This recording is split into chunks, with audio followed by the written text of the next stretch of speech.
konjungtiva, namanya plica semilunaris. Di sana ada namanya lacuna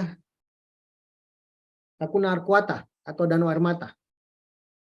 Ya, di situ dia akan berkumpul, nanti akan dimasukkan ke dalam aparatus lacrimalis, masuk ke dalam, nanti turun sampai di concha nasalis inferior, kemudian akan membantu proses penguapan dari air mata atau pernafasan supaya hangat. Ini dia gambarannya ya. Kelenjar mebom itu dia berada di bagian dari palpebra bagian dalam, palpebra superior atau inferior, kemudian dia posisi dia vertikal. Nah, itu kenapa ketika dilakukan insisi pada kalazion,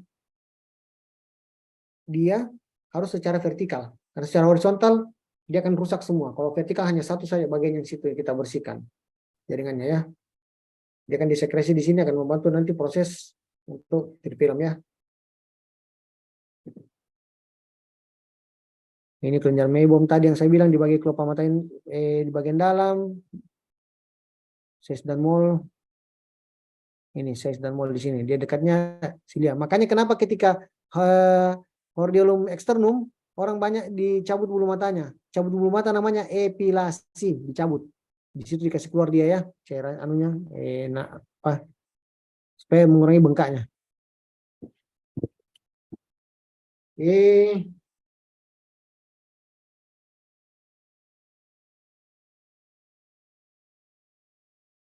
Hordeolum itu dia adalah inflamasi supuratif akut pada kelenjar mebom, mol dan ses, bisa mengenai semua umur, terutama dewasa, dan infeksi Staphylococcus yang terbagi atas eksternal dan internal. Tadi sudah disebutkannya. Ini gejalanya, palpebranya melunak, ada edem, masa nodul merah, agak panas dan nyeri, dan indurasi tepi palpebra. Nah, ini tadi saya sudah jelaskan sedikit hordeolum eksternal. Nah, ini dia. Kenapa kamu sudah menghilang semua ini? Kamunya capek videomu? Sudah lelah semua kamu? Sama, saya juga capek. Semangat ya. Senyum. Semangat tetap belajar. Masih kuat? Lanjut. Atau stop? Lanjut. Karena sudah menghilang semua kamu di video ini saya lihat.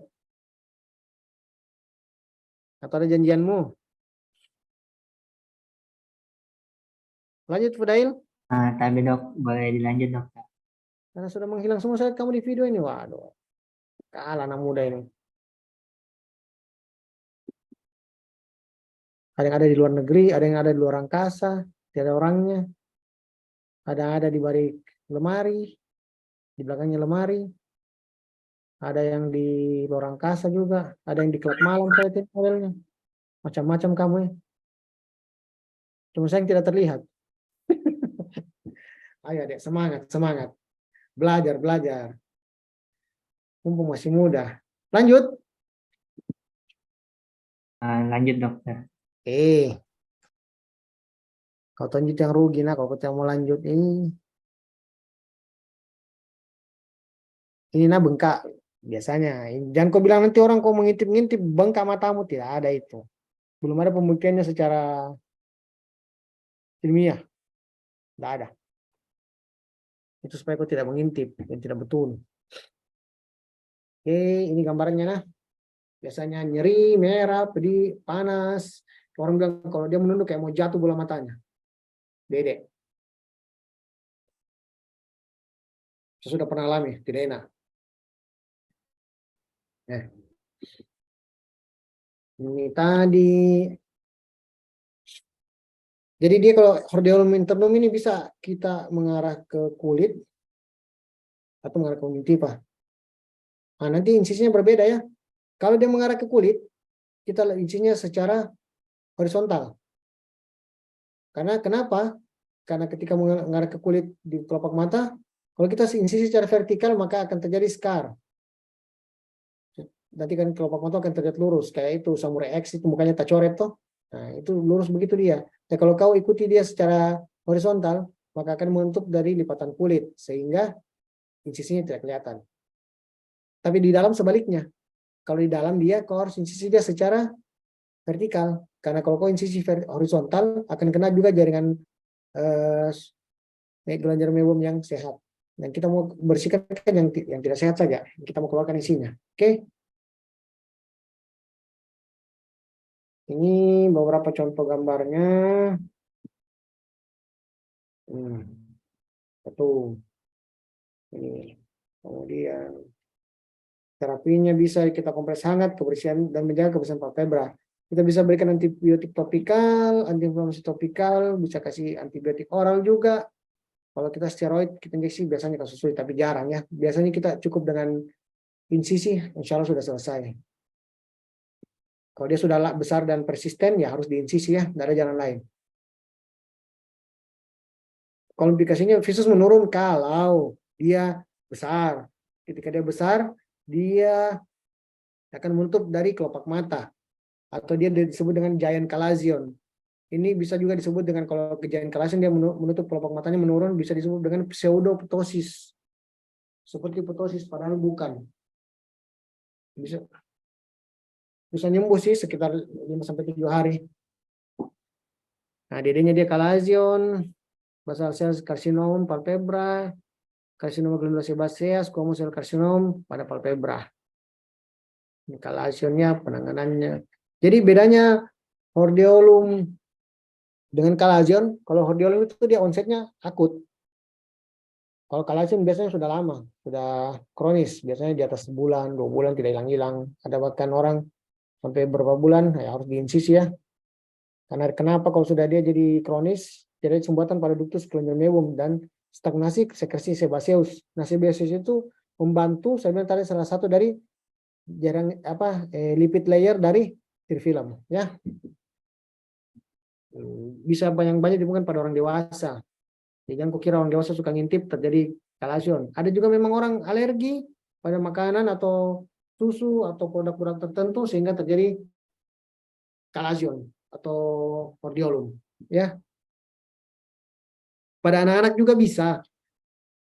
Tapi kalau orang dewasa itu berhubungan dengan lebih banyak karena faktor infeksi. Kalau anak-anak itu lebih karena faktor alergi.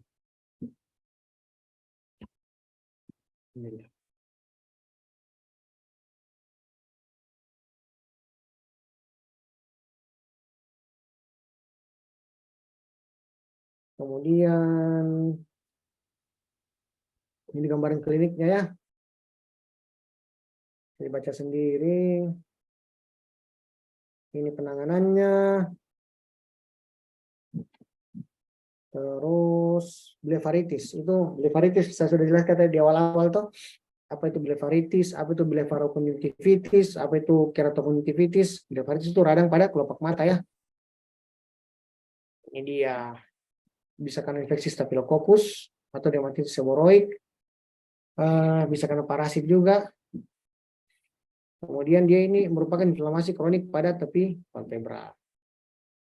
Disposisinya karena lingkungan kotor, terpapar asap atau debu, iritasi aplikasi kimia, kosmetik, buat yang cewek-cewek, sering pakai celak, apa semua, jangan lupa dibersihkan kalau mau tidur. Ya, jangan malas. Karena itu bisa jadi faktor pemicu terjadi infeksi pada kelopak mata. Oke, ada bentuknya dan dua, ada squamous dan ulceratif. Di mana gejalanya itu berupa iritasi, fotofobia, dan agak-agak melengket mata kalau bangun pagi. Kemudian lanjut ke squamous. Ini dia bisa karakternya berupa keras, rapuh, dan fibrin sepanjang silia. Hiperemis pada tepi palpebra. Rasa tidak nyaman dan eritem pada pipi. Bisa karena dermatitis seborrhoic. Yang ulceratif dia tepi palpebra merah dan inflamasi, ada pus, ada lesi, suppuratif multiple, dan kusta yang sulit menghilang. Dimana ditangani dengan tes sensitivitas, takutnya alergi toh. Kemudian kita perbaiki kesehatan umum, kebersihan, dan gizinya. Ya. Kemudian secara penanganan secara medisnya kita lakukan kompres dengan sodium bikarbonat dengan hangat, antibiotik salep 3 kali sehari, kortikosteroid. Kalau kita curiga kutu dikasih sampo biar sembuh. Ini sekuelnya bisa trikiasis, madarosis. Trikiasis itu artinya kalau satu atau beberapa helai bulu mata yang tumbuh ke dalam mata. Madarosis itu gugur-gugur bulu matanya. Bukan cuma gugur rambutnya, bulu mata juga bisa gugur, madarosis. Oke, bisa terjadi silianya yang tipis, patah dan kecil, ada skar ektropion dan dry eye. Entropion dan ektropion. Masuk ini nih, kelopak mata tuh siapa? Kudain? Tabe dok, iya dok. Entropion itu bulu mata itu dia tumbuhnya terputar ke arah dalam, bukan tumbuhnya, berputar ke arah dalam. Entropion dia keluar. Kenapa? Di margo palpebranya dia yang terputar. Di situ tempat tumbuh tadi yang saya jelaskan dari anatomi dari awal, di margo palpebra itu tempat tumbuhnya bulu matanya kita, silia. Nah, ini entropion dia di mana bulu matanya itu kita tumbuh ke dalam mata, kemudian dia akan menyentuh dari kita punya bulbus oculi. Bulbus oculi, karena dia tumbuh ke dalam bulbus oculi bisa kena di konjungtiva atau kornea. Nah, ketika kena konjungtiva atau kornea, itu bahaya. Karena bahayanya apa? Bisa menyebabkan luka pada, kalau konjungtiva oke lah tidak masalah, tapi kalau di kornea bisa merusak kejernihan dari kornea. Ya, dia bisa terbagi dua, bisa dia berupa entropion kongenital dan acquired atau dapatan. Ya. Kemudian karena kongenital itu akibat dari perkembangan yang berlebihan dari serabut musculus orbicularis marginal. Karena sekunder bisa karena anophthalmus bola matanya, enophthalmus bola mata masuk ke dalam, dan microphthalmus bola matanya mengecil. Anophthalmus itu tidak ada bola mata ya. Enophthalmus bola mata masuk ke dalam. Microphthalmus bola mata mengecil. Tidak ada. Eno masuk ke dalam, mikro kecil. Oke, ini tadi saya bilang musculus obliquus oculi dia memanjang kita, jadi dia menarik dia. Kemudian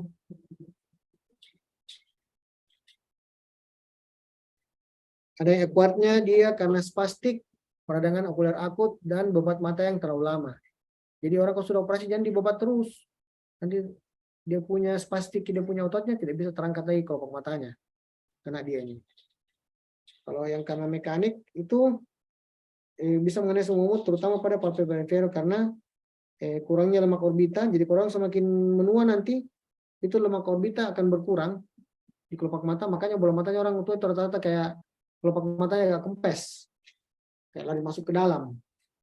Itu ya. Kemudian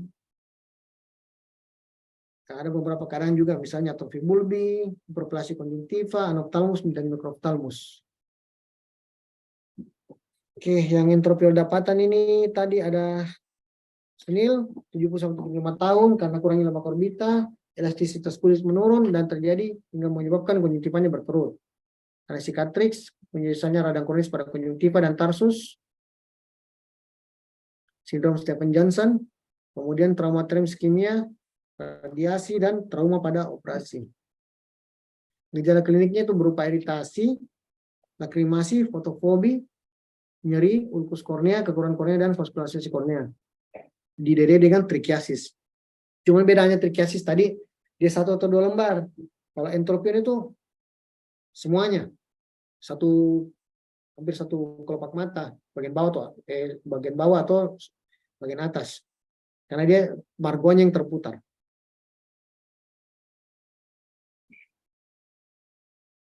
Nah, bisa diterapi untuk yang spastik itu pakai protesa. Kemudian bisa vertebral dengan adesif di efesi palpebranya ya, ditarik ke bawah dengan plester, dengan dipakai di bagian luarnya, dicabut silianya menyentuh bola mata. Operatifnya dia bisa dengan ini beberapa teknik ya, dijahit, ada jahitan Snellen, teknik author, modifikasi author, kemudian interference suture. Bisa dikauterisasi juga supaya dia terbentuk jaringan parut, dia menarik keluar lagi, dan reseksi kulitnya dikurangi. Karena tadi saya bilang kekurangan lemak orbita mengkerut kulitnya, dia punya konjungtivanya yang tadi menarik dia. Nah, ini entropi cicatrix tadi, ini cara-caranya. Ektropion, ini dia berputar keluar. Bedanya toh, keluar ke dalam, dalam keluar. Hampir sama juga dia punya. Nah, ini dia penyebabnya. Spastik karena spasme dari orbicularis, paling banyak pada anak dan remaja. Kemudian ada yang mekanik, ada tumor atau inflamasi, cicatrix setelah trauma, variasi nervus 7, morbus Hansen, senil, hilangnya tonus dan pertamanya relaksasi musculus obliqualis oculi, pinggir kelopak mata terpulai ke depan. Gejalanya ini merah mata, epifora. Epifora itu tumpah-tumpah air matanya, nah. Kekurangan kornea, karena kenapa kuru? Karena tidak tertutup dengan sempurna, iritasi, infeksi. Hilang dia punya kejernihan kornea. Maka tidak tertutup sempurna atau lagophthalmus. Ini namanya lagophthalmus, nah. Nih. Ini terapinya. Ini teknik-tekniknya tadi yang saya bilang, dijahit, ditarik ke bawah, ada di insisi, ini dibikinkan jaringan parut di bawahnya, baru ditarik juga, ada dihilangkan kulitnya yang B, ini ada ototnya yang ditarik ke bawah.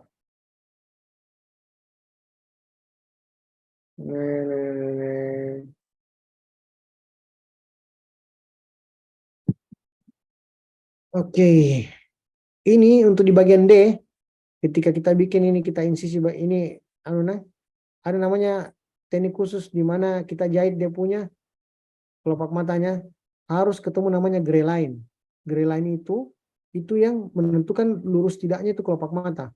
Kalau dia mencong, kalau bukan terjadi nanti orang entropion atau lagophthalmus dia, kalau tidak bagus ketemunya. Makanya harus lurus, makanya jahitannya kayak begini dia. Dijahit bagian dalamnya dan jahit bagian atasnya juga. Jadi ketemu gray line-nya. Supaya nanti tidak terjadi entropion atau ektropion ya. Harus dipertemukan dengan baik dia. Oke. Ini teknik-tekniknya saja. Itu kan dari sebelum dan sesudah. Tarik ke dalam. Makanya kalau kita sudah ditetapkan sempurna nah, dengan dua mata. Kenapa ini satu dengan satunya berbeda? Supaya ini satu yang mata satu menjadi pembanding mata kanan menjadi mata kiri. Jadi patokannya nanti diukur dari mata kanannya untuk mendapatkan hasil yang simetris dengan mata sebelahnya. Oke. Jadi ingat ya, kalau kita periksa mata itu selalu kita periksa kedua mata. Kalau mata kanannya sakit, mata kiri kita juga periksa. Kalau mata kirinya sakit, kanan juga kita periksa sebagai pembanding. Dalam artian gini. Kemarin kalian yang bukan yang pemeriksaan apalagi CSL pemeriksaan mata Tadi dok, kami dok. yang sama Dokter Rosa atau sama siapa? Dokter Neneng atau Dokter Santi? Tadi dok, dokter Neneng, dokter Neni juga dok. Dokter Neneng, oke. Sedikit tambahan. Ada yang kalian mau tanya di situ?